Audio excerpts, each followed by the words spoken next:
Welcome to the Semi-Annual DDS MAP Trainer webinar.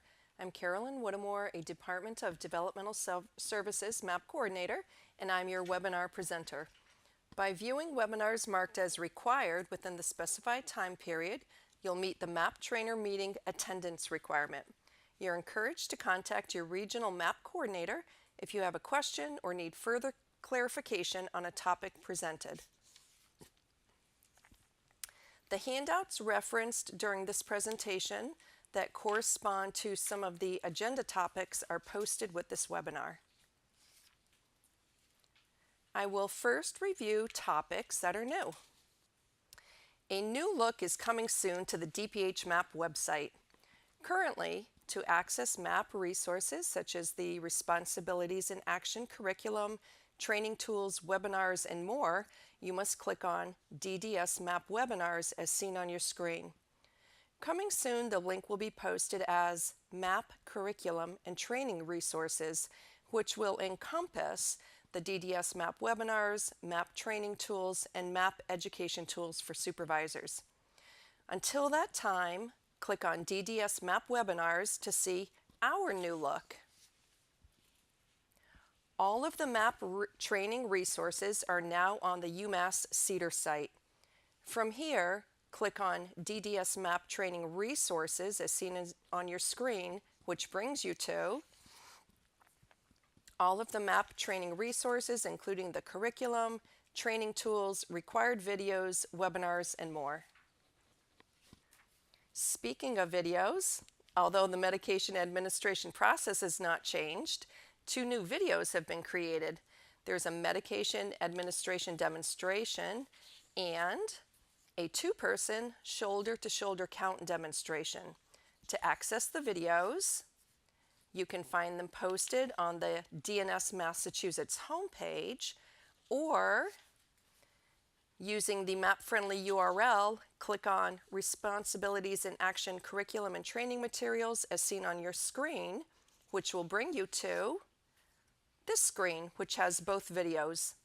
As a reminder, the medication administration demonstration is mandatory to be shown in all initial MAP certification trainings.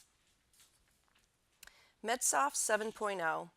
The long-awaited MEDSOFT 7.0, a MAP-friendly computer software, has been released and is posted free for download online.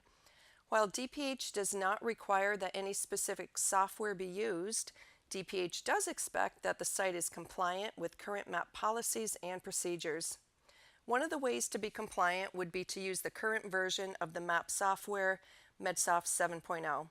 If you're not familiar with the product, it's an efficient way to help manage the medication system at your work location. To access it for download, using the MAP-friendly URL, click on DDS MAP Webinars. Remember, this will be changing soon to MAP Curriculum and Training Resources. Then click on the DDS MAP Training Resources, which will bring you to this screen.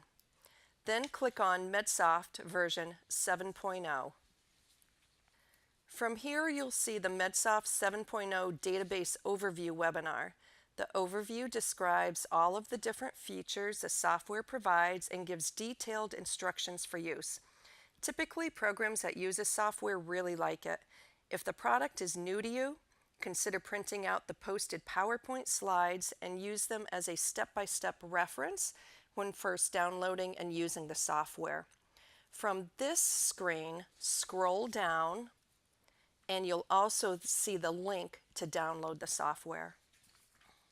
The new MAP curriculum, Responsibilities in Action, was released July 2017. Before the curriculum was posted online, a process called tagging was completed. In the process of tagging, some of the pages with pictures of grids lost certain content. The error was found very quickly and has since been resolved. However, if you downloaded the original version or had copies printed from the original version, you want to be sure the materials you have are correct. To check for this, look at page 89.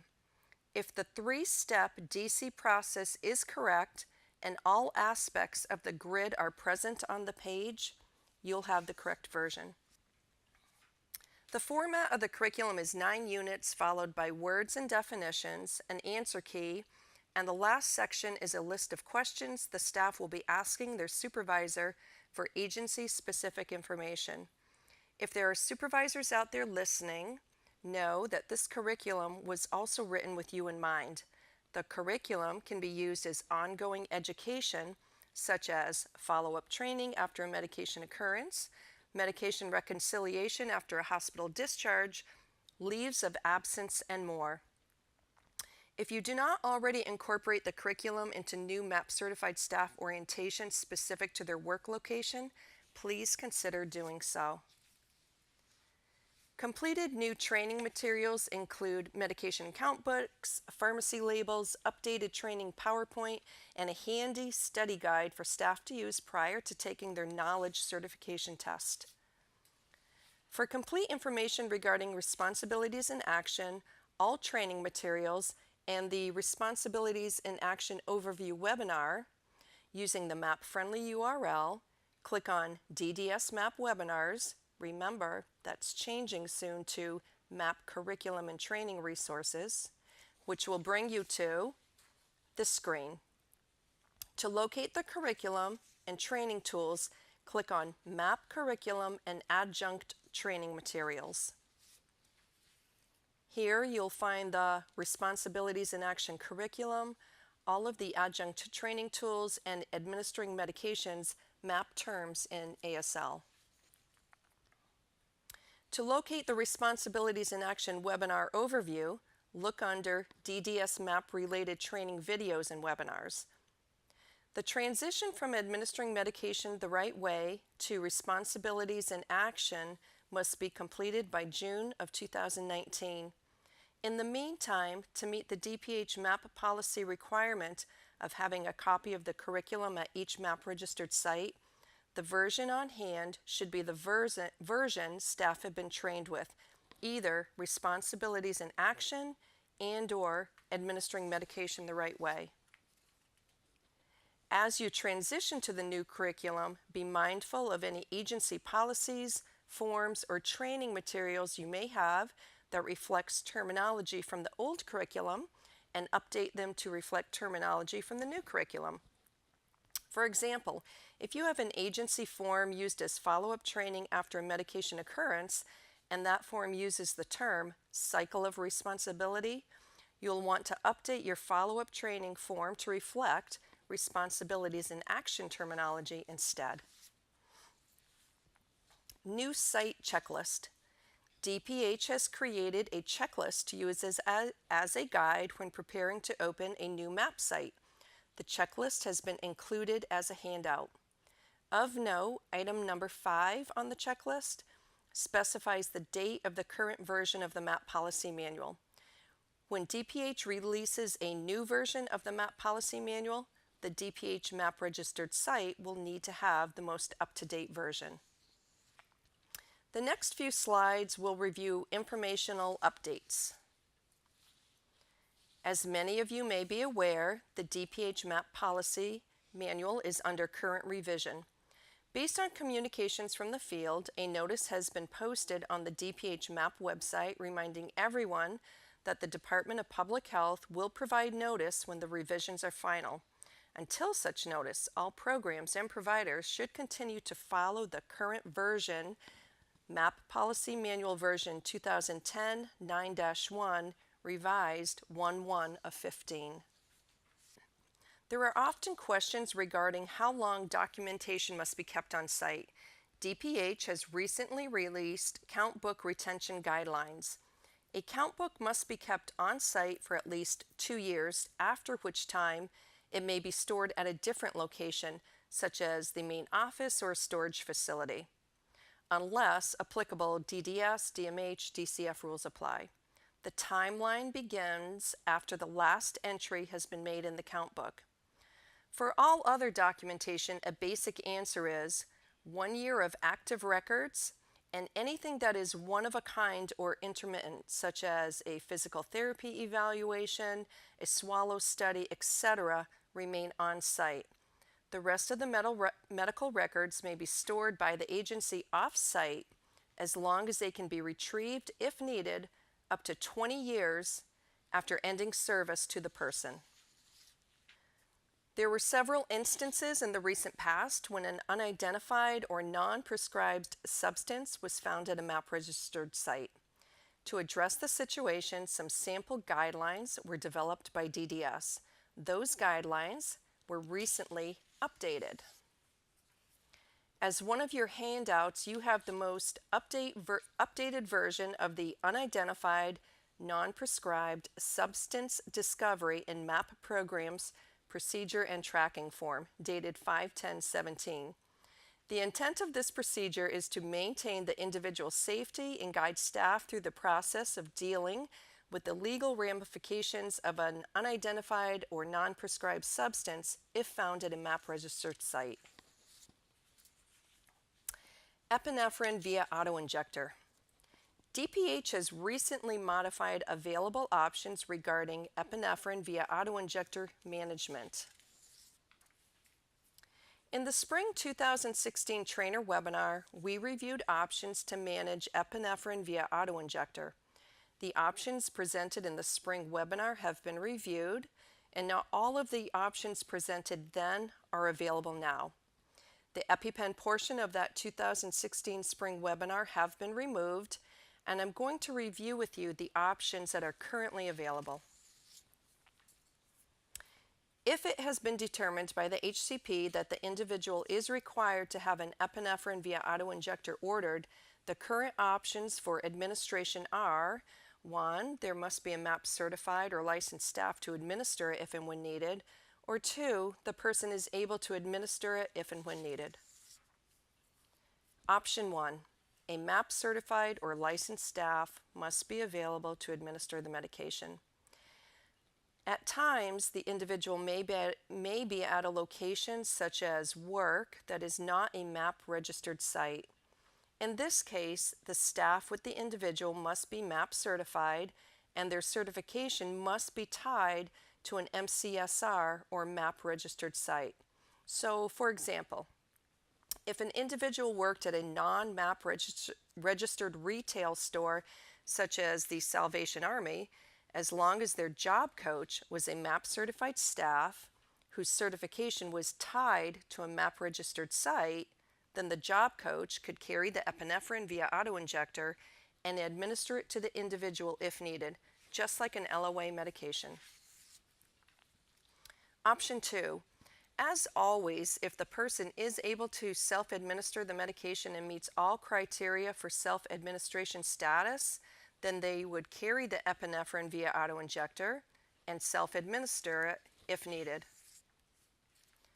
Some considerations to keep in mind.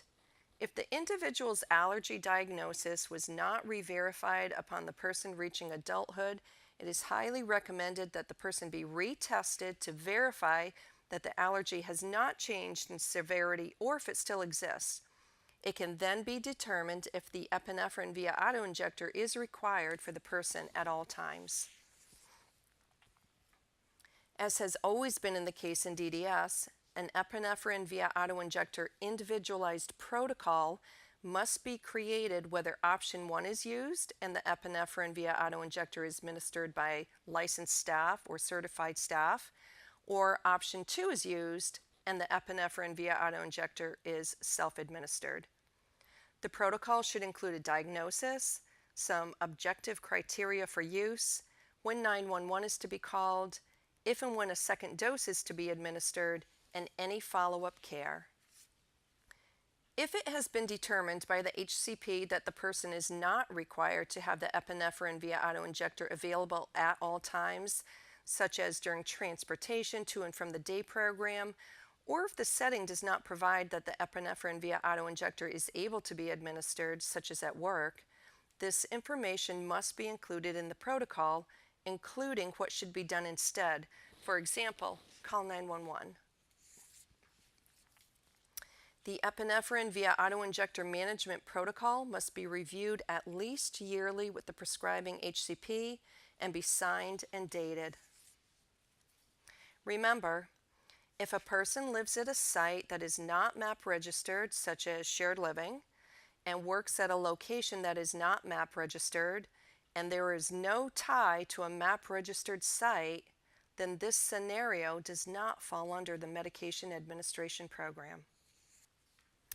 If a non-MAP work location was interested in applying for Massachusetts Controlled Substance Registration, MCSR, the criteria for site registration is listed in DPH MAP Policy 01-2. An MCSR allows for the storage of medication and the use of MAP certified staff. If you have any additional questions or need further clarification on this topic, please refer to the organizational chart on your screen for names and contact information to direct your questions. The next topic is PRN for pain. There's often discussion in the field regarding PRN medication orders for pain. The term pain is so broad that in DDS we ask that it be defined. Defining pain in an HCP order can be accomplished by listing target signs and symptoms for use. What can be challenging is when there are several target signs and symptoms listed on the order, they often don't fit on the pharmacy label, or when writing the prescription, the HCP does not include the target signs and symptoms. The result is a pharmacy label that does not agree with the HCP order. I'm going to review with you an option of how to get the HCP order, pharmacy label, and medication sheet to agree while maintaining all required information for safe medication administration. Keep in mind as we move through the following slides, as always, PRN orders require the 5 rights of administration, a reason, and parameters for use, such as what to do if the medication is given and it's not effective. Currently, what I often see when conducting reviews is if the person is nonverbal, the reason or target signs and symptoms are listed within the order as seen on your screen. An option is, if the HCP agrees and it's appropriate, instead of writing the possible objective observations the staff may see, the HCP may instead write PRN for pain, see pain indicators, as the example shows on your screen. The HCP would write the prescription using the same words, see pain indicators. Staff would transcribe the same information, see pain indicators, onto the medication sheet. As you can see on your screen, it is a much more effective way of having the HCP order, pharmacy label, and medication sheet agree. But then, there must be a corresponding pain indicator sheet that staff refer to if and when administering the PRN pain medication. The pain indicators listed would be individual specific and would be determined by the team of people who know the person best. This format allows for you to be as descriptive as needed without worrying that the HCP order and pharmacy label do not agree. The pain indicator face sheet is to be filed in the medication book with the med sheets for ease of staff reference during medication administration, and it does not require an HCP signature. Of course, if the person is able to tell you what's wrong and request the PRN pain medication appropriately, a pain indicator face sheet would not be necessary. A person's ability to request their PRN medication should be reviewed with the HCP and be defined in the HCP order, as the example shows on your screen. Remind staff to complete follow-up documentation of effectiveness in the form of subjective and/or objective observations, such as the person stating, "My headache is gone," or what they see the person doing, such as, "Sally is sleeping on the couch." Staff should not document effectiveness in the form of an assessment, such as good, good effect, or not working. If you have any additional questions or need further clarification on this topic, please refer to the organizational chart on your screen for names and contact information to direct your questions. D&S. You may have noticed on the D&S website in WebbyTest, there is a statement in yellow which states, To ensure your PIN remains confidential, make sure you remove all headers and footers in your browser's page print settings before printing these forms. If your computer prints these forms with the headers and footers exposed, your ID and PIN are visible, as seen on your screen circled in blue, and they will print at the bottom of the form. So yes, this is my trainer ID, and yes, it was my PIN. On your computer, from your print settings, before printing, be sure that headers and footers is not checked, as seen on your screen. If you feel that your PIN may have been compromised, please contact D&S immediately and request a new PIN. The last few slides include some reminders. Completing MORs and HCSIS. For those of you who complete MORs and HCSIS, this is for you. If not, please pass this information on to the person who does. Following a medication occurrence, the circled area on your screen asks, was medical intervention recommended? When no is selected as a response to the question, and illness, injury, or death did not follow the medication occurrence, then the next question, if one resulted, was DPH notified, is left blank. Do not answer it. The question is only answered if the medication occurrence is a hotline. The arrow on your right is pointing to an incorrect entry. If this happens, the MOR will be marked as not approved with a request to edit the no so that the space will be left blank. At times, the medication occurrence may happen over multiple consecutive administrations. The picture on your screen indicates that this medication occurrence happened only once, as a no is entered as a response to this question. This is an example of correct data entry for a medication occurrence that happened only once. This picture on your screen is an incorrect entry. The occurrence was not a multiple consecutive occurrence. A no was entered as a response to the question. However, a 1 was then entered. If this happens, the MOR will be marked not approved with a request to edit the 1 so that the space will be left blank. If a 1 is entered, the medication occurrence is counted twice. If the medication occurrence happens over several administrations, even if the occurrences are made by different staff, only one MOR is filed. This is an example of correct data entry for a multiple consecutive occurrence over 2 administrations. Diastat. Remind staff when counting diastat to open the box and look at the medication to be sure the seal is intact and the plunger has not been depressed.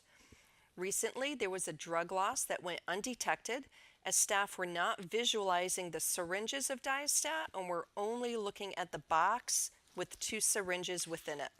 Diastat disposal.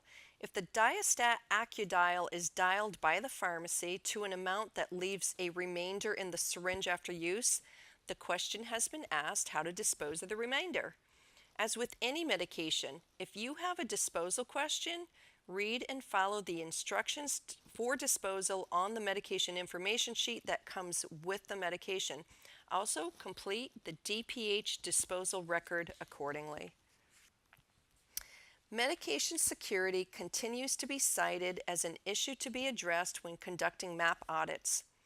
As a review, there may only be 1 set of keys in use with 1 backup set of keys.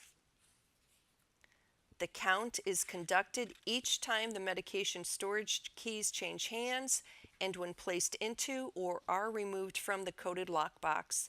When there are 2 certified or licensed staff available on site, the count must always be completed with 2. If needed, the backup set of medication storage keys would be accessed through contact with an off-site administrative staff.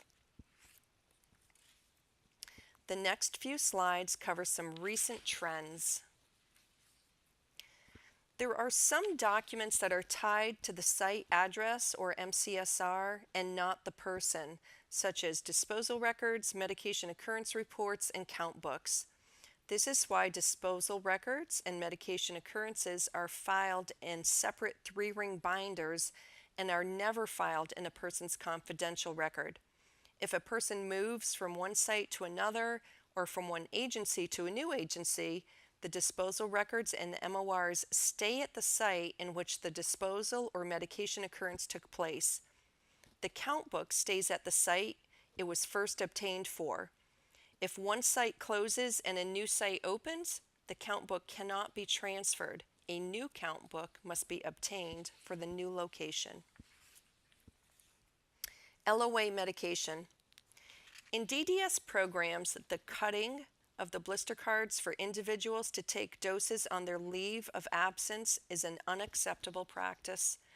The blister packs are packaged and labeled by pharmacy as one prescription and cannot be split by licensed or certified staff at the MAP site unless the blister pack is a true unit dose blister pack. The alteration or cutting of the blister pack is considered to be tampering with the original package and could lead to diversion of a controlled substance. If an individual is going on a planned LOA or a leave exceeding the 72 hours, the pharmacy must split package and label the medication for the time period requested. Recent feedback from D&S Diversified Technologies regarding the most common reasons that staff are failing the transcription portion of certification testing continues to be that the stop date is written incorrectly. Staff are writing the stop date as the date the medication will no longer be given. Remember, the stop date is the date of the last scheduled dose. Also, misspellings continue to be an issue. Staff are required to transcribe the information letter for letter accurately. Some common reasons for failing the medication administration portion of the test include staff choosing either the correct person but wrong medication, or the medication is correct but it belongs to the wrong person. Also, there have been reported instances when staff have been confused as they're not familiar with using a blister pack. As a reminder, if you're a MAP trainer, you must have the appropriate supplies to train staff. If you have any questions on topics discussed today, please email your regional MAP coordinator. For ease of future reference, the epinephrine via auto-injector and the PRN pain indicator slides have been posted as standalone trainings. The next MAP trainer webinar will be in the spring of 2018, date to be determined. Thank you for listening.